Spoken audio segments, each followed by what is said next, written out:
I've worked as an overnight attendant at a parking garage in downtown Pittsburgh, Pennsylvania for about 8 months now. It's one of those old concrete buildings from the 70s on Liberty Avenue, 12 floors, maybe 300 spaces. My shift runs from 11 p.m. to 7 a.m., and honestly, most nights are just me and my phone. Maybe 5-6 cars come through after midnight. It's quiet work, which is exactly why I took it. There's this one car on level 7 that's been there since before I started. Dark blue Ford Crown Victoria, covered in dust, expired registration sticker from 2 years ago. I asked my supervisor about it during my second week. He just shrugged and said the owner prepaid for a year, then prepaid again. Said as long as the money cleared, it wasn't our problem. I didn't think much about it until about 3 months ago. I was doing my 2 a.m. rounds, just walking the floors with my flashlight, checking for broken windows or homeless people trying to sleep in the stairwells. When I got to level 7, I heard something that made me stop. An engine running, that distinct idle of a car motor.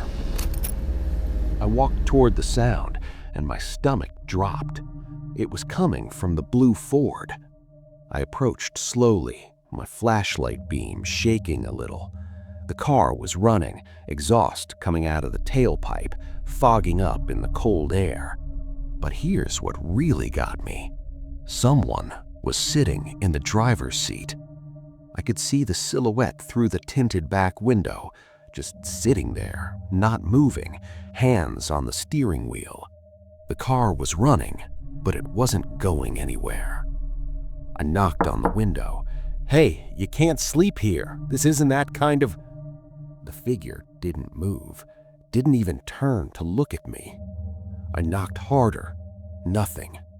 I tried the door handle. Locked. I walked around to the driver's side, shining my light directly through the window.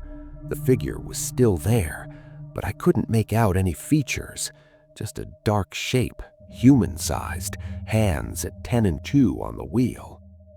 My supervisor tells us to call the cops if anything weird happens, but this felt, I don't know. I radioed down to the booth anyway. No answer. The night guy who covers my breaks must have been in the bathroom. I stood there for maybe 10 minutes, just watching. The car kept running. The person never moved. Finally, I decided to head back down and call the cops from the office phone.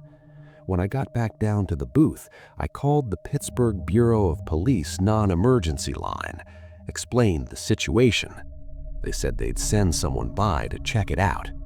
I waited in the booth, watching the security monitors. The camera on level 7 showed the Crown Victoria still running, still occupied. The cops showed up 40 minutes later. 2 officers. I took them up to level 7. The car was off, engine cold, nobody inside. I'm standing there like an idiot while they're checking the vehicle, shining their flashlights inside. One of them turns to me and asks if I'd been drinking. I swear to them I saw someone in there, that the engine was running. They run the plates, and it comes back to some guy who died in a car accident 18 months ago on Interstate 376 near the Squirrel Hill tunnels. The officers exchange a look. One of them writes something down, hands me a card, and tells me to call if I see anything else. They leave. I check the registration records when I get back to the booth. The prepayment for the parking spot came from an email account. I try to look it up, but the email address doesn't exist anymore. That should have been the end of it, but it wasn't. Every few nights after that, the same thing would happen. I'd be doing my rounds, and I'd hear that engine, always around 2 a.m., always on level 7, and every single time there'd be someone sitting in the driver's seat, motionless, just staring straight ahead. I stopped calling the cops after the 3rd time. Started avoiding level 7 altogether during my rounds.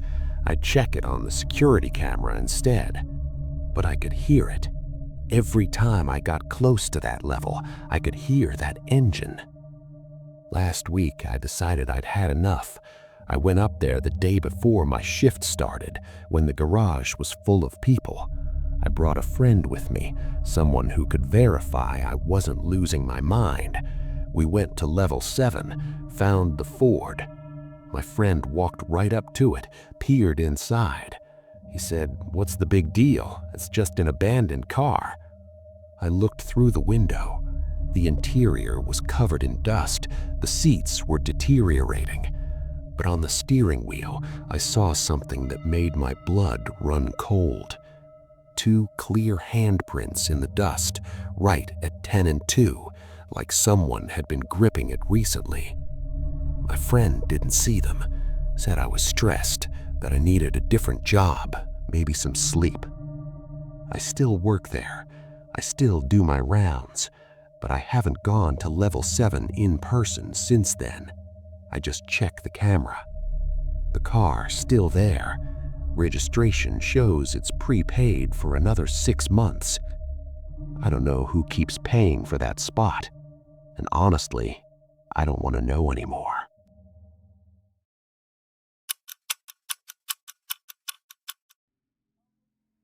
I've been working the graveyard shift at a Chevron off Interstate 40 in New Mexico for about 8 months now.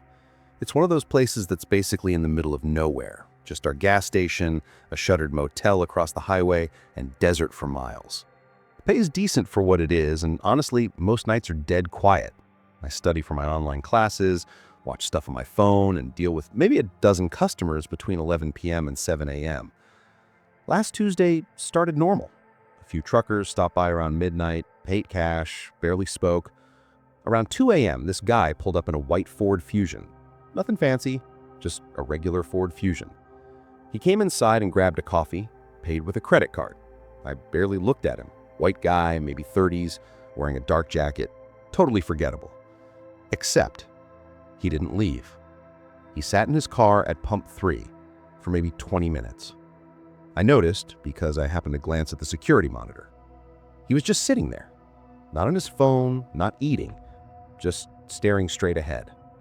Eventually, he drove off and I figured he was tired, maybe pulled over to rest his eyes. At 3:15 a.m., he came back. Same car, same pump. This time he didn't come inside, he just sat there again. I watched him on the monitor and started feeling uneasy. Something about the way he was completely still felt wrong. After another 15 minutes, he left again. Here's where it gets bad.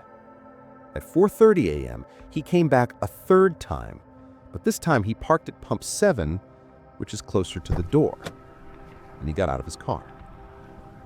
He stood by his driver's side door for a solid 5 minutes, just looking at the store, looking at me through the windows. I was behind the counter, and every time I glanced up, he was still there, staring. My hands were shaking when I pulled out my phone to call the police non-emergency line, but before I could dial, he got back in his car and drove away. I should have called anyway. I know that now. At 5:47 a.m., my phone buzzed. Unknown number. I didn't answer. Then it buzzed again. A text message from the same unknown number. "You should have taken your break." My blood went ice cold. I checked the cameras. Nobody in the parking lot. Nobody. I locked the front door, which we're technically not supposed to do, but screw the rules. Another text came through. "Check your car." My car was parked around the side of the building where employees park. I pulled up the side camera feed and zoomed in as much as I could. All 4 of my tires were slashed.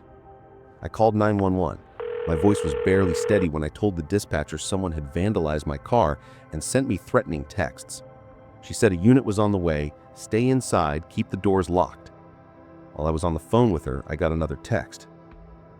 It was a photo, taken from outside the store, pointing at me through the window. I was on the phone in that exact moment. He was here, right now. I dropped behind the counter and told the dispatcher, She kept me on the line, said the deputy was 10 minutes out. Longest 10 minutes of my life. I didn't see him on any of the cameras, not one, but I know he was there because one more text came through. I know your schedule. See you tomorrow night. The deputy finally arrived, checked the whole property, found nothing. My tires were definitely slashed. They took a report, took screenshots of the texts, but basically told me there wasn't much they could do unless he actually tried something. They said I should consider getting a restraining order if I knew who it was, but I don't. No idea who this guy is. I called my manager at 7 a.m. when my replacement arrived, told him everything. He was sympathetic, but basically said I still need to work my shifts unless I'm formally requesting time off. Said he'd try to get someone to cover tonight but couldn't promise anything. It's 9 p.m. now. My shift starts in 2 hours. My manager texted me an hour ago. He couldn't find coverage. I'm supposed to be there at 11. I live 40 minutes away from the station. I'd have to leave in about an hour. My phone just buzzed. Unknown number. See you soon. I'm not going. I don't care if I get fired. I've already packed a bag and I'm driving to my sister's place in Albuquerque tonight. I'll figure out the job situation later. If you work night shift anywhere isolated, please be careful. Watch the cameras. Trust your gut. Don't be like me and wait until it's almost too late. I don't know who that guy was or what he wanted, and I really, really don't want to find out.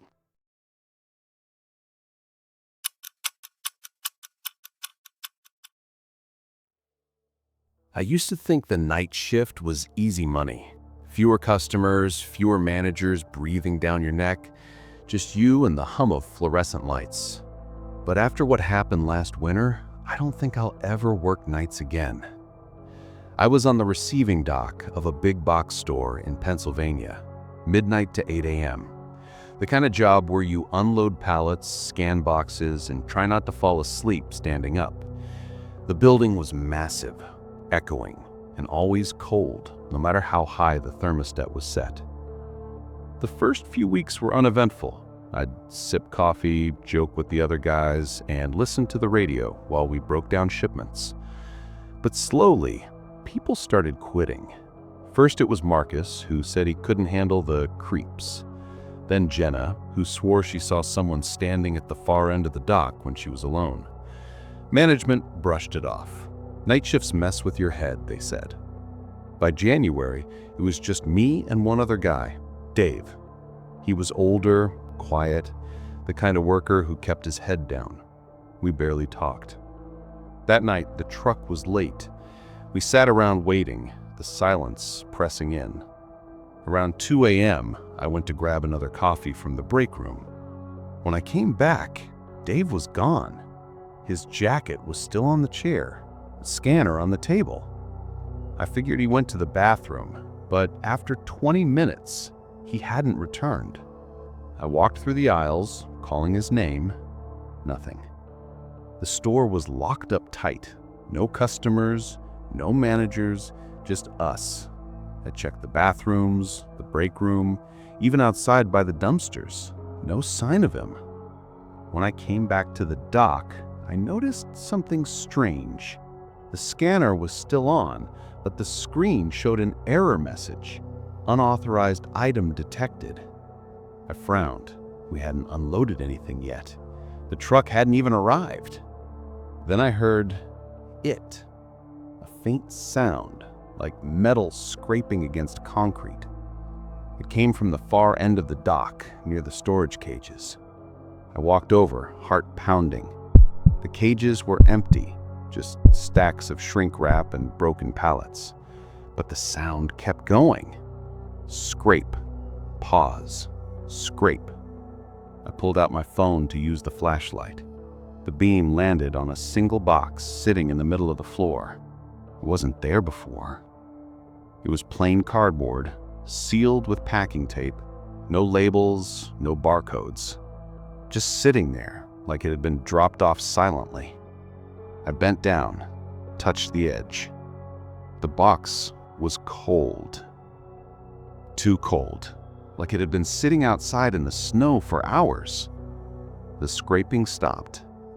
I backed away, suddenly aware of how alone I was. The fluorescent lights buzzed overhead, flickering slightly. Then my phone buzzed. A text from Dave. It said, "Don't open it." I froze. How did he know about the box? Where was he? I typed back, "Where are you?" No reply. I stared at the box, every instinct screaming at me to leave it alone. But curiosity won. I grabbed a box cutter and sliced the tape. Inside was another box, smaller, wrapped in black plastic.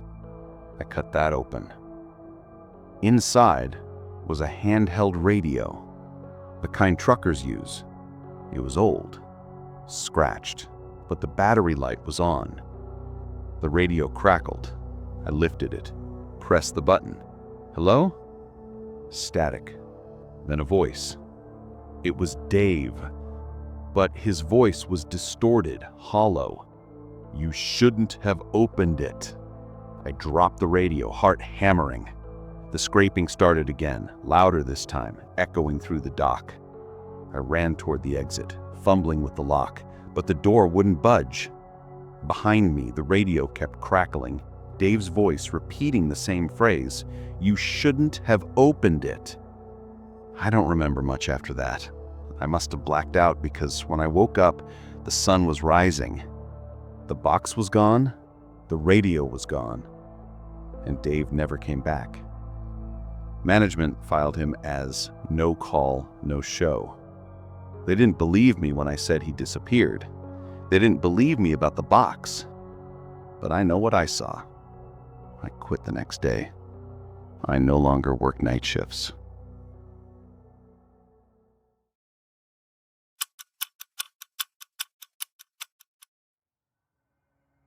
I started working the night shift at a printing facility 3 months ago. The place is tucked away in an industrial part of Chicago near Kedzie Avenue in a building that's been standing since the 1950s. The pay was decent and the work seemed straightforward enough. Run the printing presses, make sure the orders get processed, keep the machines from jamming. The day shift supervisor showed me around on my first evening, showed me the newer digital printers up front. Then we walked to the back where the older equipment sat in the dimmer section of the warehouse. "That one there," he said, pointing to a massive offset press in the corner, "doesn't get used anymore. Parts are impossible to find. Just ignore it." The machine was a beast. Industrial green paint flaking off, layers of ink stains on every surface. "Got it," I told him. "I mean it," he said, and something in his voice made me look at him. "Don't turn it on. Don't mess with it. Just leave it alone." The first few weeks were uneventful. I'd clock in at 11 p.m., work until 7 a.m., usually alone except for one other guy in shipping. The work was repetitive, but I didn't mind. It was during my 4th week that I first heard it. I was running a large job when I heard the unmistakable sound of a press running, the rhythmic thump, thump, thump of rollers turning, the whisper of paper feeding through. I looked toward the back corner. The old press sat there in the shadows, silent and still. I walked back there anyway. Nothing. The machine was cold, unplugged, exactly as it had been. Must have been sound carrying from outside, I thought. It happened again 2 nights later. Same sound, same rhythm. I ran to the back corner faster this time. Nothing. The machine sat there, dead and lifeless. But when I turned to walk away, I saw them. Papers. Maybe 20 sheets scattered around the floor around the press. Fresh papers, clean white. I picked one up. My heart started beating faster. It was a printed page, black ink on white paper, Just one sentence repeated over and over in different fonts and sizes. He's still in the building. I looked at the other sheets on the floor, different layouts, different arrangements, but the same message on every one. My first instinct was that someone was messing with me, some kind of hazing for the new night shift worker. I crumpled the papers and threw them in the trash, then spent the next hour searching the entire facility. I was alone. I didn't mention it to anyone. I told myself it was a prank and tried to forget about it. But the next week, it happened again. I came in for my shift, and before I'd even clocked in, I could hear it, the press running, that distinctive rhythm echoing through the empty warehouse. I ran to the back corner. The old press was running, actually running, rollers turning, paper feeding through, the whole machine operating smoothly. But it was still unplugged. I watched in frozen horror as sheet after sheet came out. The machine ran for exactly 37 seconds and stopped as suddenly as it had started. I approached slowly, reached the collection tray and looked at the fresh prints. Same message, maybe 50 sheets this time. He's still in the building. But these were different. The text was surrounded by a border made up of tiny repeated words. Basement, basement, basement. I felt cold. There was no basement in this building. The supervisor told me that. Single-story facility built on a concrete slab. I pulled out my phone and called him. It was almost midnight. "There's something wrong with the old press," I said when he answered. Long silence. "What do you mean?" "It's printing things by itself." Another silence, longer this time. "Listen to me carefully," he said. His voice was tight. "I need you to leave the building right now. Don't go near that press again. Just clock out and go home." "What's going on?" "Just leave, please." I left. Didn't sleep at all that night. A supervisor met me at a coffee shop near my apartment at 8 a.m. He looked like he hadn't slept either. "There was a guy who worked the night shift before you about 5 years ago. He was running that old press one night when something went wrong. The safety guard malfunctioned. He got pulled into the rollers." I felt sick. They found him the next morning. Took hours to get him out. They had to dismantle half the machine. There was a lawsuit, the company settled, and we shut down that press permanently after that. "Why didn't you tell me this before?" "Because I didn't think it mattered. It's just a broken machine, or at least that's what I thought." Then he looked at me, really looked at me. "But this isn't the first time this has happened. The night worker before you quit after 2 weeks said the same thing, the press running by itself, the messages." "What about the basement?" I asked. His face went pale. "How do you know about that?" "The prints, they had the word basement on them." He put his head in his hands.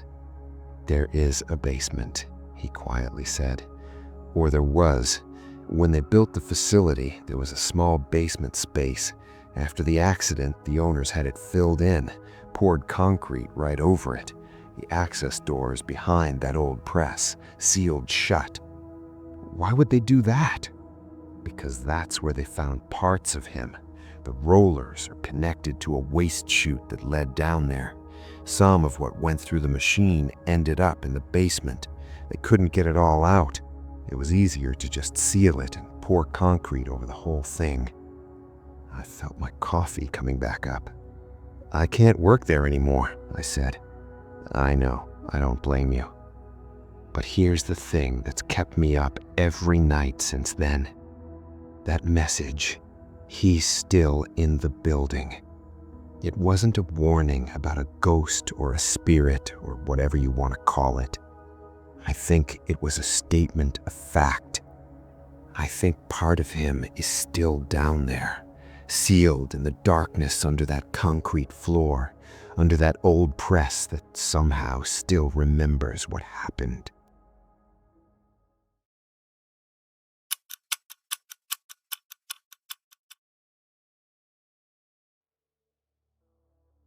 I work the night shift at a distribution warehouse just outside Harrisburg.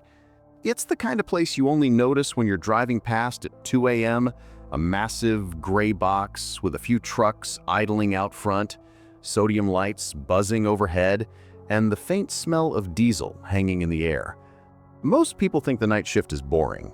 And yeah, sometimes it is. You clock in, scan pallets, move boxes, and wait for the sun to come up. But boredom isn't the worst thing that can happen. The worst thing is realizing you're not as alone as you thought. It was a Tuesday night, dead quiet. The warehouse is huge. Rows of shelving stretching into the dark, forklifts parked like sleeping animals, the hum of the refrigeration units echoing through the concrete. I was the only one scheduled until 4 a.m., when the next guy would come in. Around midnight, I noticed something strange. I was scanning a pallet of paint cans when I heard footsteps. Not the heavy boots of a coworker, but lighter, quicker.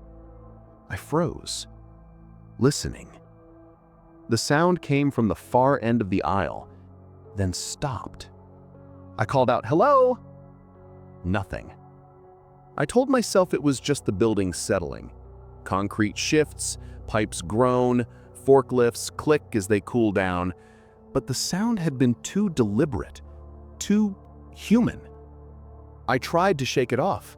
I put on my earbuds, cranked up some music, and kept working. But every few minutes, I'd catch something out of the corner of my eye, a shadow moving between shelves, a flicker of motion near the loading dock. At 1:30 a.m., I went to the break room for coffee. The break room is a small glass box perched above the floor, with windows looking out over the aisles. From up there, you can see everything. That's when I saw him. A man, standing at the end of aisle 12.